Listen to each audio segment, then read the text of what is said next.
রোববার খুলছে আশুলিয়ার সব পোশাক কারখানা। রাজধানীর অদূরে আশুলিয়ার বন্ধ সব কারখানা রোববার খুলবে।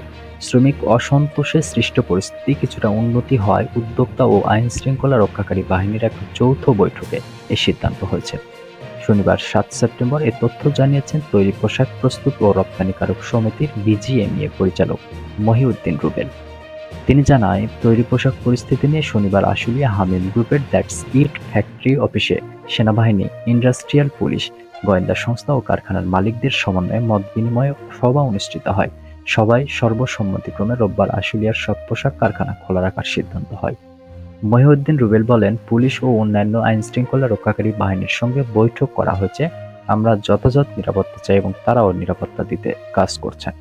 তৈরি পোশাক শিল্প এলাকায় নতুন করে ১,০০০ পুলিশ মোতায়েন করা হচ্ছে, যার বড় অংশ থাকে আশুলিয়া শিল্পাঞ্চলে। এর আগে শ্রমিক নেতারা কাজে ফেরার আহ্বান জানানোর ফলে শনিবার পরিস্থিতি উন্নতি হতে থাকে। শনিবারও আশুলিয়া অন্তত ৪৩টি পোশাক কারখানা বন্ধ ছিল। গত কয়েকদিনের তুলনায় শনিবার পরিস্থিতি অনেক উন্নত হয়। যদিও কিছু কারখানা বন্ধ ছিল, তবে কোনো ধরনের ভাঙচুরের ঘটনা ঘটেনি। পুলিশ ও অন্যান্য আইনশৃঙ্খলা রক্ষাকারী বাহিনীর সদস্যদের যথেষ্ট উপস্থিতি ছিল। এরপর আশুলিয়ার সভায় সর্বসম্মতিক্রমে ৮ সেপ্টেম্বর থেকে আশুলিয়ার সব কারখানা খোলা রাখার সিদ্ধান্ত হলো।